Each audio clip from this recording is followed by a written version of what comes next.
Seguimos aquí en Entre Dos y como ya le habíamos dicho, pues tenemos a nuestro invitado de la semana. Se trata del doctor Daris Javier, miembro de la Dirección Central de la Fuerza del Pueblo.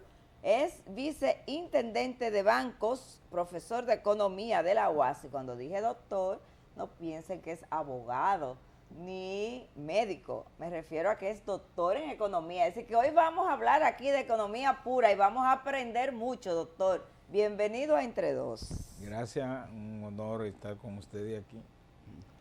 Doctor, ya que Julieta saca a relucir su grado de doctor en economía y profesor en nuestra universidad autónoma, ¿verdad?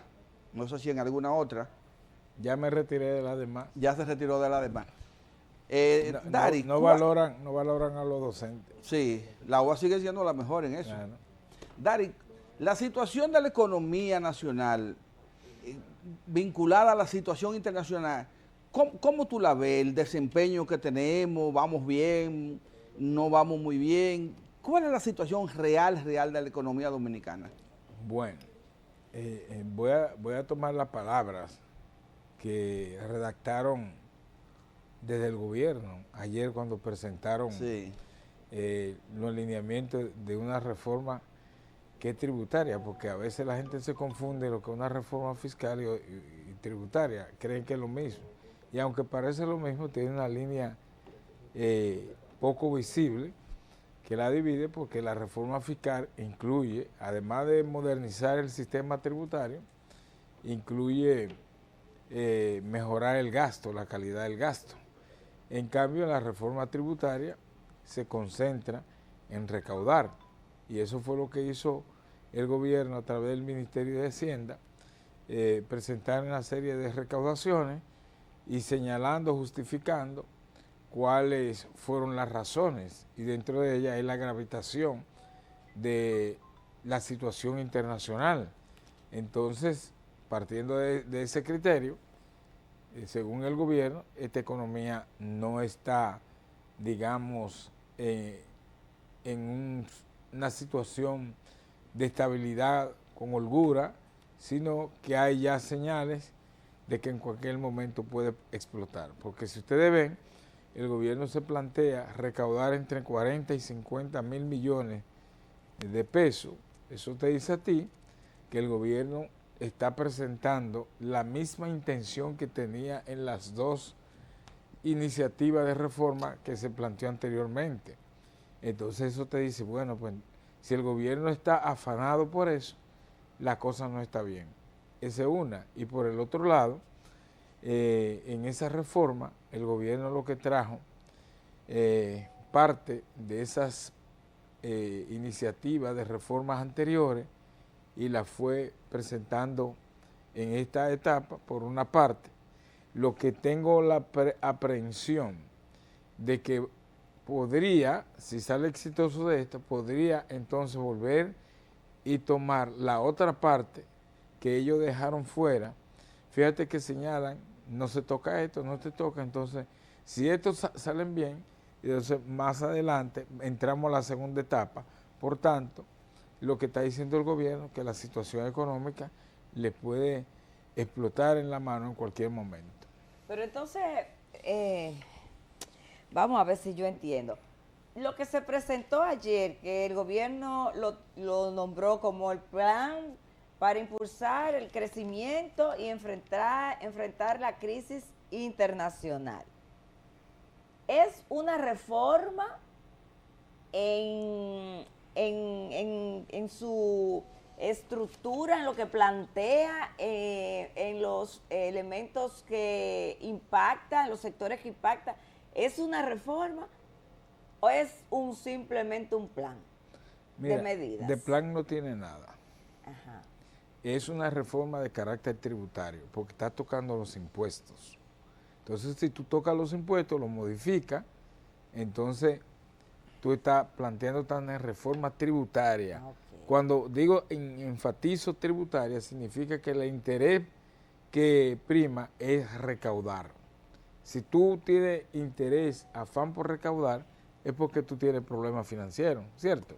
Sí, sí. Y el otro hay que descartar, porque si te das cuenta, dos lecturas rápidas. Una, ponen al ministro de Hacienda que dé la cara, ¿eh? Y lo otro es que le ponen el apellido para impulsar el crecimiento. Pero eso que está ahí, ese contenido, en nada impulsa el crecimiento. Para una reforma tributaria, impulsar el crecimiento, necesariamente tiene que bajar los impuestos a una serie o impuestos relevantes, porque lo que se presentó ayer, esos no son impuestos relevantes. Incluso usan unos términos como la población no lo domina a plenitud y dicen impuestos anacrónicos. ¿Qué quiere decir anacrónico? Que es impuestos que están obsoletos, que no proceden, etcétera. Entonces, todo el mundo de repente piensa que es que están eliminando impuestos que te dan duro al consumidor, al usuario, a nosotros. Y no es así. Es más, la gente ni se recuerda que esos impuestos ¿Cuáles son esos impuestos anacrónicos, según el gobierno? Los impuestos anacrónicos, por ejemplo, la de 1859, cuestiones de sello, eso, sí. Pero que nadie se fija en eso. El impuesto... ¿Pero por qué no se fijan? Porque no están dentro del día a día. Exacto, no son relevantes. No, son poco significativos. Son insignificantes. Usados, digámoslo así. Exactamente. Pero agarraron eso, usan el concepto anacrónico, ¿verdad? Y dice, eliminamos tanto. Pero cuando tú vas, por ejemplo, a los $10, al pasaje aéreo, uno de los argumentos de ellos es que dice, la gente no viaja todos los días, es verdad.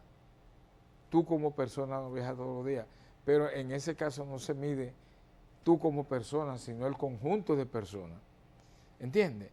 Entonces, eso afecta ¿a quién? A los que pueden viajar, lo va a afectar en un conjunto. Lo otro, y este es más dañino, el aumentar el impuesto a las transferencias electrónicas. Fíjate que tú le debes hasta a un chinero 10 pesos, 100, lo que sea, tú solo transfieres.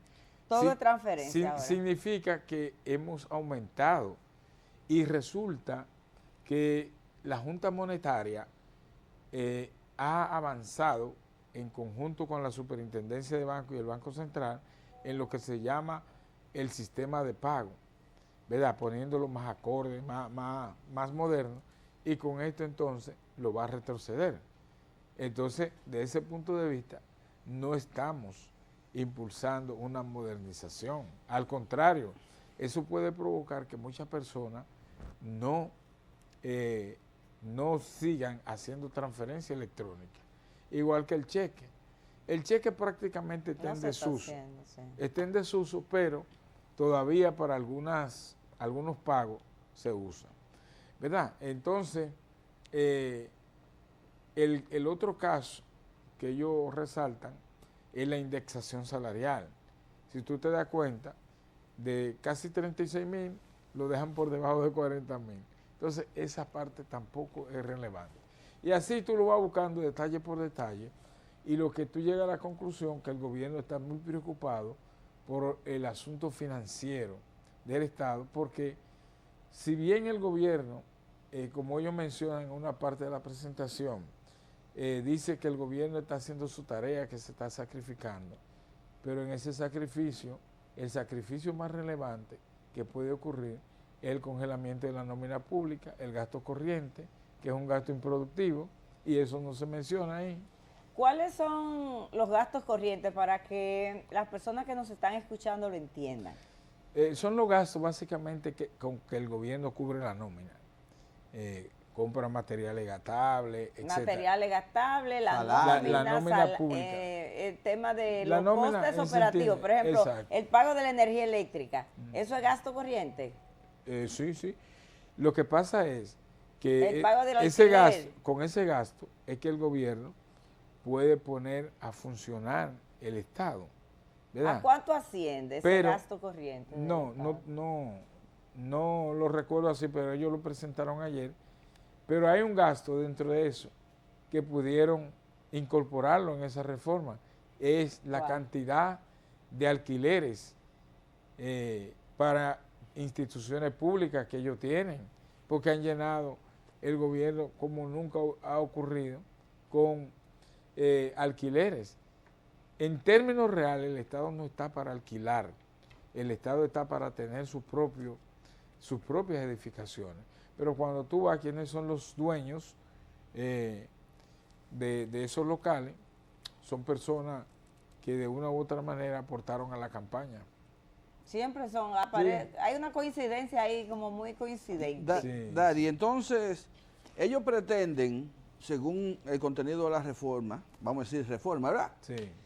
Recaudar. Reforma tributaria. Pero exactamente, en ningún momento se señala los ahorros, vamos a disminuir estos gastos, nada de eso. Eso no aparece ahí. Incluso con relación al boleto aéreo, si en verdad era contribuir digamos, a recaudar más, el gobierno pudo colocarle, incluso con más efectividad y un monto mayor, ese impuesto fijo a los boletos de clase ejecutiva. ¿Le hubiese ido mejor? A la primera clase. A la primera clase. Y a los vuelos privados. Y a los vuelos privados. Que no pagan nada. Creo. Y tampoco se incluyó aquellos capitales dominicanos que están en los paraísos fiscales. Se pudo incluir. Sí. Es decir, usted puede aquí en el país ponerle impuesto a un dinero que está afuera. No, si el capital se generó aquí, sí. Si se generó aquí, se salió del país, sí se puede hacer. Si tú produces el dinero aquí y lo depositas fuera, se puede. El gobierno, el Estado tiene capacidad para perseguir y entonces que tributen. De hecho, hay otras naciones que donde quiera que tú tengas dinero, si tú tienes residencia en ese país, tienes que pagar tus impuestos en ese país. Caso de Canadá. Sí, no importa donde tú vivas, tienes que pagarle los impuestos a ellos. Sí, aunque no lo haya generado allá. Aunque no lo haya generado allá. Pero como ciudadano canadiense, tiene que contribuir. Sí, hay ciudadanos canadienses, por ejemplo, que tienen viviendas aquí en Casa de Campo, en Punta Cana, y le pagan impuestos al Estado allá por esas propiedades que tienen aquí. Sí. ¿Cuál es la diferencia entre reforma fiscal y reforma tributaria? Mira, la reforma fiscal tiene que contener, primero, el objetivo tiene que ser modernizar el sistema tributario, ¿verdad? Y además de modernizarlo, entonces tú tienes que destinar parte de las recaudaciones en un gasto más inclusivo, es decir, gasto, por ejemplo, en educación, mejorar el gasto de educación, el gasto de salud, de asistencia social, ¿verdad? Eso es cuando se trata de una reforma fiscal. Impuestos y gastos en la misma dimensión. Pero cuando es tributaria, el gobierno va derecho, nada más a mover los impuestos. ¿Entiendes? Por eso es que la gente casi no diferencia una cosa porque toca los impuestos, pero entonces deja de lado el gasto. Sí. Ahí tú no ves ninguna reforma para el gasto. Eso es como, Julieta, si los hijos tuyos están grandes, ¿verdad? Y ya están trabajando, pero viven contigo, tú le dices, ven acá, aquí vivimos. Aquí hay que aportar. Aquí hay que aportar. Y tú le dices, bueno, Jale, tú vas a poner tanto y ellos te dicen a ti, está bien, mami, yo voy a poner, pero hay que recortar, tú gastas mucho en esto, tú gastas mucho en planta, tú gastas mucho en esto. Reduce tú tu gasto y yo voy a aportar también y vamos a vivir mejor. Más o menos eso. Sí, más o menos. Sí. Ahora bien, entonces, hay medidas que por lo menos a simple vista o como la presentó el gobierno, entiendo que han sido bien acogidas por la población. Y incluso que nosotros desde la Fuerza del Pueblo, a través de nuestro senador del Distrito Nacional, pues estuvo requiriendo del gobierno que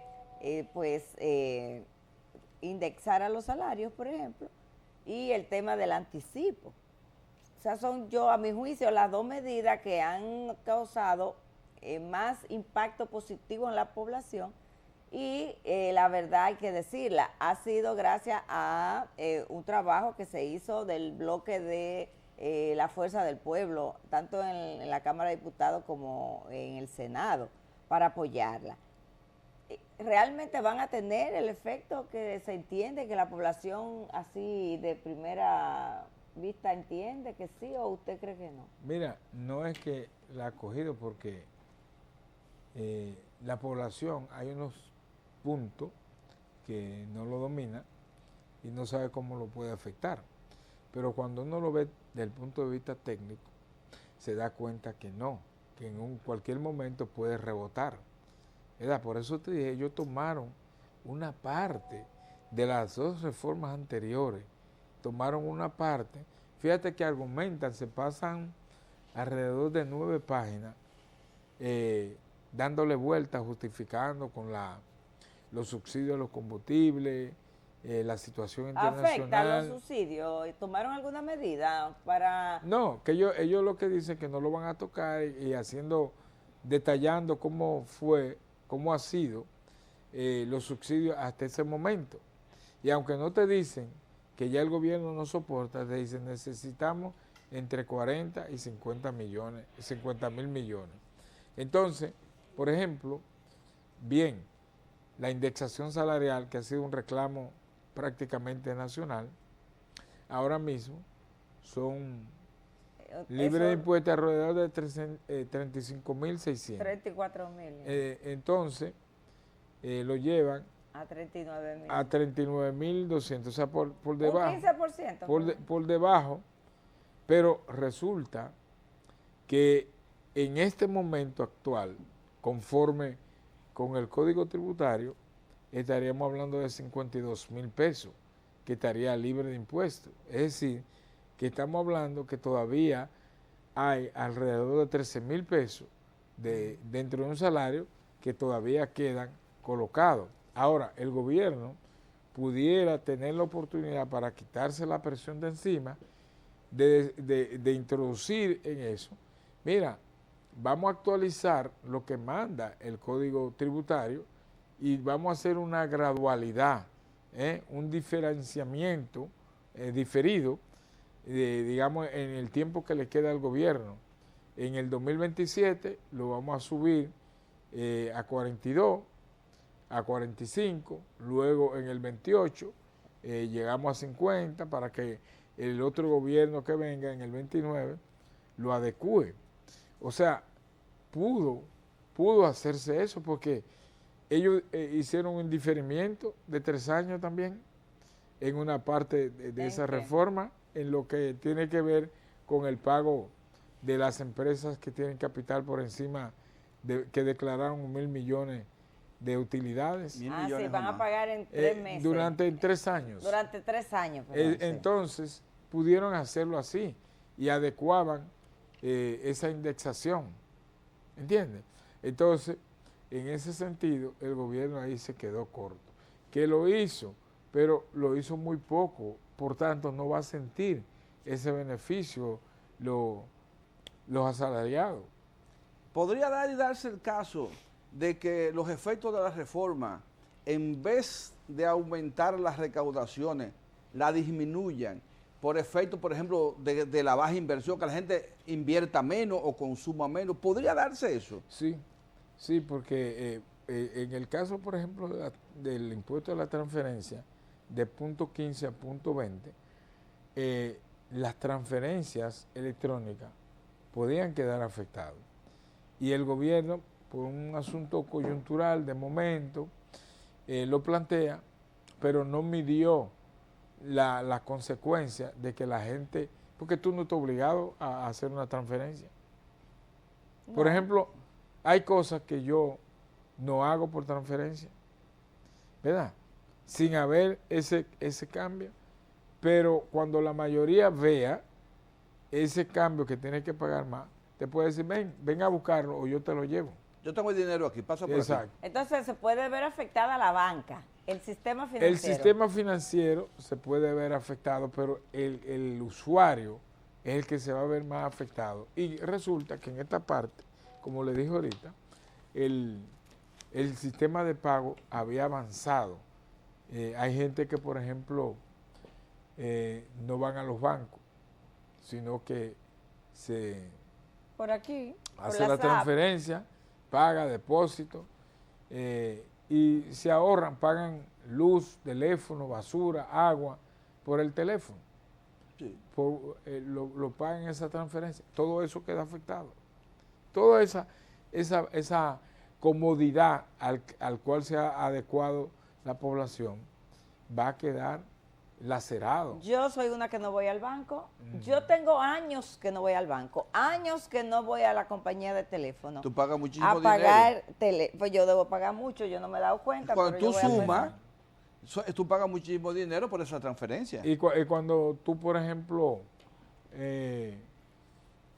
tienes un servicio, qué sé yo, de comida, y tú pagas por ahí, eso va a quedar afectado. Son mucha gente que pagan. Los servicios de delivery. Es decir, los servicios Sí, de delivery. las nuevas plataformas estas que hay. Exactamente. Entonces, Ahí yo no, ahí fíjate no, que yo no ellos creo. dicen una cosa y se desdicen con otra. Dicen, las plataformas digitales no van a quedar Quedan afectadas. fuera. Pero cuando la transferencia es parte de las plataformas digitales. ¿Entiendes? Entonces, son cosas que uno va mirando y tú dices, ¿cómo fue que pensaron esto? Y por eso yo digo, pero enviaron al ministro de Hacienda y no otro que dio a la cara. Como el ministro de Hacienda no tiene, digamos, una imagen pública como dirigente político en términos de militante, porque político lo es, Sí, sí. ¿verdad? Entonces, ve tú, Se les reconoce calidad técnica. bueno, Sí, sí, vamos a decir. está bien, vamos a dejarlo ahí. Bueno, el asunto es que casi siempre la otra vez también fue Jochi Vicente, Sí. que presentó, que era el ministro de Hacienda, Sí. que presentó la reforma. Pero fue acompañado de un equipo del gobierno.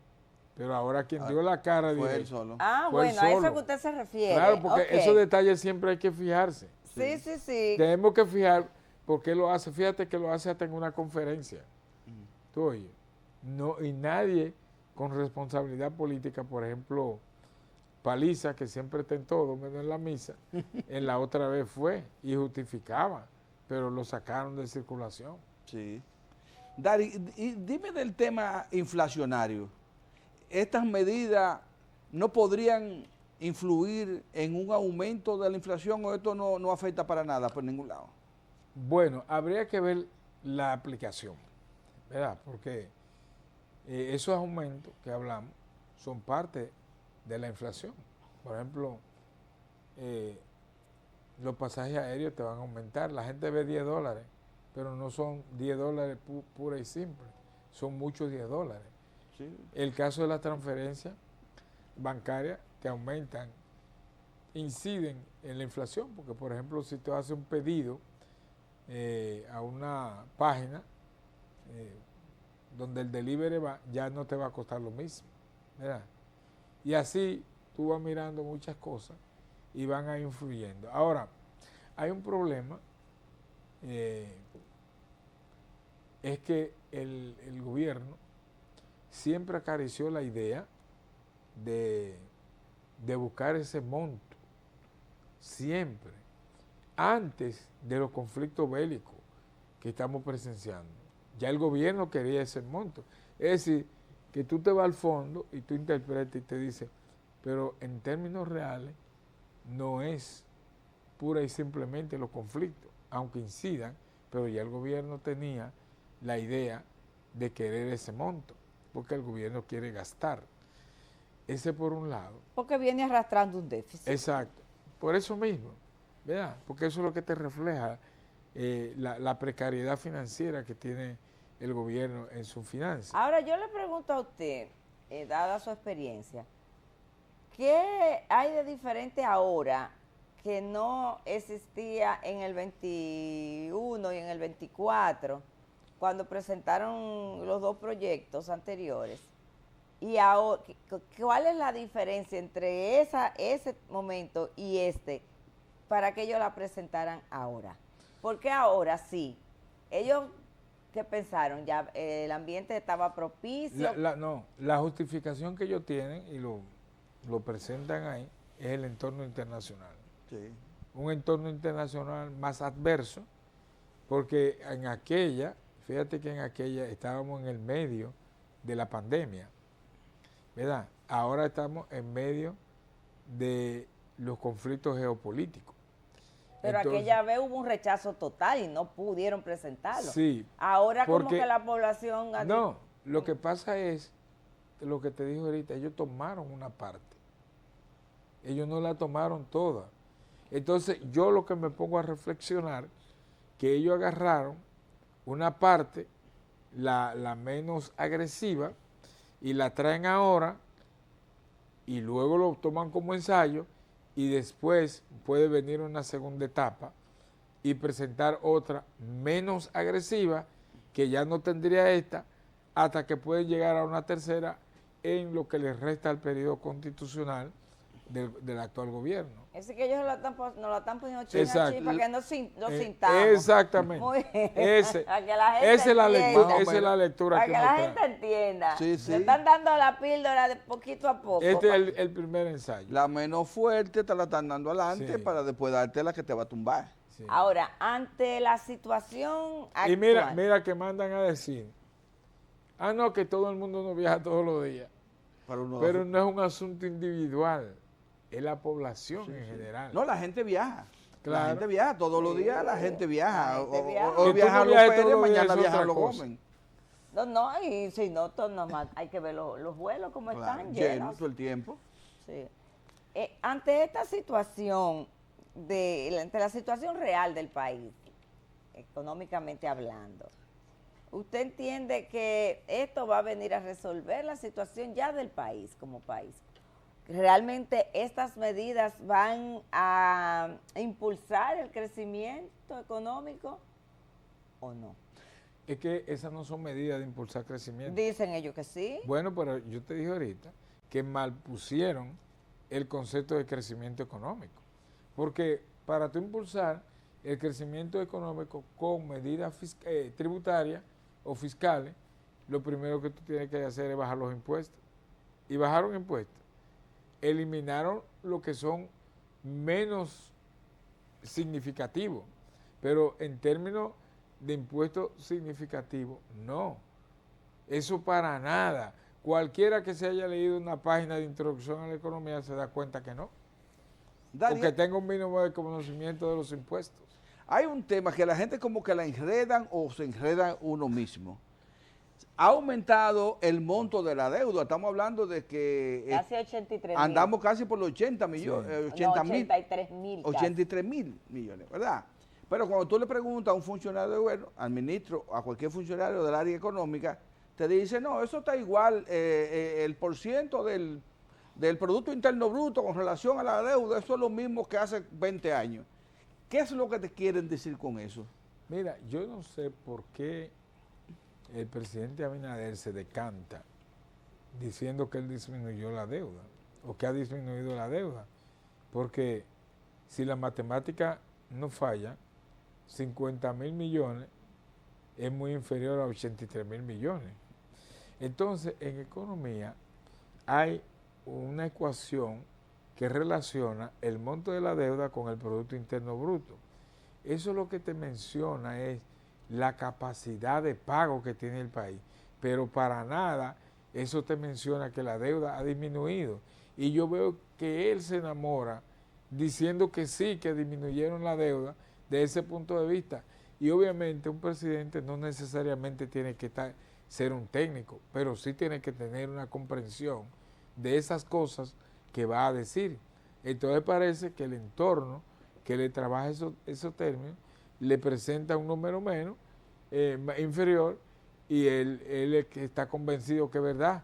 Pero cuando tú ves los números, cuando tú ves los montos, ¿verdad? Entonces tú dices, no, pero la deuda no ha disminuido. Pero la ventaja que él tiene es que él es economista. Tú le dices a un abogado algo, a lo mejor tú lo confundes, pero Sí. tú a un economista no le puedes dar un dato de economía y que el economista no lo entienda. Debe entenderlo. Depende, porque hay gente que tampoco se dedica a la economía. Ah, bueno. No sé si es el caso de él, tú ves. No, no. Pero lo que te quiero decir, y tú tienes razón, que ciertamente si tú eres economista, nadie te puede Claro. confundir con eso. te puede explicar a alguien que tú no puedes entender algo, pero una relación deuda-Producto Interno Bruto no es para tú confundirte, porque eso no te está diciendo en ningún momento que la deuda bajó. Eso es lo que mide es la capacidad de pagar que tiene el país en un momento determinado. Exacto. Pero yo veo que tanto él como sus funcionarios y funcionarios que son del área económica utilizan ese argumento. Ahora, una pregunta. ¿Por qué se toma prestado para guardar dinero en el Banco Central? ¿Cuál es la lógica desde el punto de vista económica? ¿Por qué? Es decir, ¿por qué tenemos dinero ocioso en el Banco Central? Miles de millones de dólares. ¿Por qué? Y estamos pagando intereses por eso. Uno se pregunta eso mismo. Eso es igual que tú meterte en un préstamo personal y coger, digamos, 5 millones, una cifra pequeña, 10 millones, y de esos 10, tú coges 7 millones, ¿verdad? Tú estás pagando por eso, digamos, un 14%, pero tú vas al banco X, entonces tú depositas 8 millones A un 5. que te van a pagar un 5. Dime tú, la sabiduría popular, ¿cómo le llamas eso? No. ¿El negocio de qué? De capa, perro. Exactamente. Dari, ¿qué harían el equipo económico de la Fuerza del Pueblo cuando llegue al poder mañana y encuentre una situación como la que tenemos hoy? ¿Qué salida le buscarían lo inmediato para recuperar la economía? Mira, yo pienso que lo primero que hay que hacer es levantar la información, hacer un diagnóstico de la realidad que se tiene. En función de eso, entonces, discutir las medidas posibles que pueda el gobierno, el próximo gobierno, digamos, enfrentar ese malestar, porque es un malestar que ya por la forma en que ellos tienen de transmitir las informaciones, tienen una manipulación, tienen el poder y te pueden hacer cualquier dato, porque generan la información. Ahora, cuando eso tiene un espacio para que los demás, los que asumen el control, ya ahí no pueden manipular porque ya están fuera. Entonces lo que más pueden decir es que es una desacreditación política, que llegaron, están desacreditando el gobierno anterior, pero las cifras son las que van a hablar. Y obviamente van a provocar las medidas que se van a tomar. Pero son desafíos que desde ya tiene el país. Y mira, yo lo que estaba pensando, incluso cuando venía para acá, estamos en el mes de junio, ya casi la mitad. En agosto, digamos, de este año, le quedaría al presente gobierno 24 meses. Yo me venía preguntando, ¿qué hará un gobierno en 24 meses? Yo vi que el gobierno... Entonces, lo que debe concentrarse, porque cada día que pasa es un día menos. Sí. ¿Cómo puede gobernar en 24 meses? ¿Con qué criterio? Entonces, una de esas cosas es evitar que dejarle menos problema al gobierno que lo va a suceder. Y un gobierno que va a salir se preocupa por dejarle menos problemas o no le importaría mucho los problemas que puede enfrentar el que viene. Yo digo desde el punto de vista de la prudencia, ¿verdad? Ah, bueno, de ser prudente. Aunque vi que en estos días se van a hacer unos anuncios extraordinarios sobre obras que concluye el gobierno. Yo realmente no sé dónde están, pero parece que va a haber un festival de inauguraciones en los próximos días, según oí a alguien del gobierno. Bueno, de las obras que son, digamos, trascendentales, que uno está mirando, uno no puede visualizar cuál es, porque... ¿No se ven? No se ven, porque una de las cosas que puede ser, digamos, trascendental es el monorriel de Santiago, y a eso le falta mucho. La circunvalación de Puerto Plata, a eso le falta mucho. Obras pequeñas, porque el problema es que ya ellos se han acostumbrado hasta inaugurar un acueducto que da agua a 20,000 personas. Entonces, se han acostumbrado a eso y uno no sabe si a eso es que le van a llamar obras trascendentales. Pero la gran verdad es que uno ve cosas incluso que el gobierno le estaba anunciando o la ha anunciado en las rendiciones de cuentas, y cuando tú vas al fondo no han dado ni Picasso. Entonces, uno no sabe, habría que esperar esos anuncios. Es más, todavía lo dicen y hay que inspeccionar a ver si es verdad. Bueno, lo importante aquí entonces será, o lo que nos queda es observar a ver cuál es el impacto que van a tener esas medidas, y yo me imagino que habrá una manera de medir eso, O sea, y que el pueblo pueda decir al final, eso no funcionó, esto funcionó. Yo creo que lo que debemos de hacer es, cuando anuncien algo, ir a observarlo. Porque recuérdense dos cosas. Cuando se inauguró una parte de la presa de Monte Grande, ya eso que se inauguró se está deteriorando porque la otra parte y el compromiso que se hizo con la comunidad está todavía mucho peor. El caso de Pedernales, que hasta hicieron un bullicio con eso, y yo hasta le puse mucha atención el otro día que el presidente inauguró por Pedernales como 5 o 6 kilómetros, pero la carretera de acceso grande sigue todavía peor. Entonces yo digo, ¿y cómo que lo ponen a hacer eso? Bueno, nada, nosotros aquí, Ney, pues, seguiremos dándole seguimiento a la evolución. A la evolución de este y tema. al impacto que van a tener estas medidas. Póngale atención a esos 24 meses que vienen. Sí. Así es que ustedes son de brinco y espanto. Lo llamaremos a usted cuando tengamos alguna duda. Así mismo, lo estaremos llamando, doctor. Y ustedes, pues, por supuesto, saben que el compromiso es reencontrarnos aquí de nuevo la próxima semana, a esta misma hora y por este mismo canal.